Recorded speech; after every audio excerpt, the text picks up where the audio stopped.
ҳозир бобот қатъи алафдарав меравӣ. Фаҳмидӣ? Майлаш.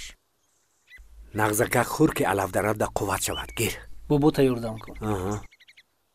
филми ҳунарии писарак аз ҷониби коргардони ҷавони тоҷик Умар Ҷалолов таҳия гардидааст. қаҳрамони асосии филм писараки хурдсол буда қурбони муноқишаҳои хонаводагӣ гаштааст. Падараш ӯ ва модарашро давоми 6 сол тарк карда боре ҳам ба суроғи оилааш намеояд. Дар ин муддат оилаи ҷавон рӯзҳои сангини зиндагиро пушти сар мекунанд. Модари писарак ба хонаи падараш бармегардад ва зери таънаву маломати келини хона қарор мегирад. Барои бори зиёдатӣ нашудан ба оила ӯ ба ҳама сахтиҳо ба корбори хонавода ва ба хоҷагидорӣ тоб меорад.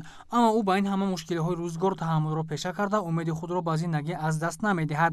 Аз байн муддати зиёде мегузарад ва рӯзе падар аз кардаи худ пушаймон гашта бо сари хаму дасти кам ва забони кӯтоҳ ба суроғи оилааш меояд.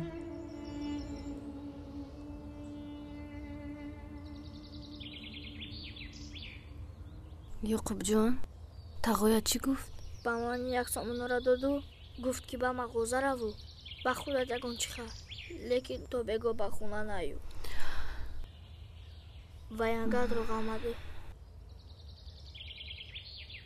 новобаста ба хиёнати бузург ва зерипо кардани эътимоду эътиқод ва муҳаббати беминнати ҳамсараш ва писараш ӯро дубора ба оила қабул мекунад. Ба хати сюжаи ин филм коргардон масъалаи таълиму тарбияи фарзанд, муноқиша дар оила ва паёмадҳои баъди онро дар филм инъикос кардааст. қисса бозгӯи он аст ки муҳаббати пок новобаста ба дахолати шахсони дигар ҳамеша пирӯз аст ва рӯзҳои нек тамоми талхиро дар як меҷа задан иваз мекунад. Коргардон дар филми мазкур сабурии зани тоҷик, эътимоду эътиқод ва муҳаббати покро нисбати оила инъикос кардааст. Ҳадафи дигари коргардон дар он аст ки оилаҳои ҷавон аз дидани филм ибрат гирифта ба сахтию баландӣ дар зиндагӣ пеш омада бояд сабру таҳаммулро аз даст надиҳанд.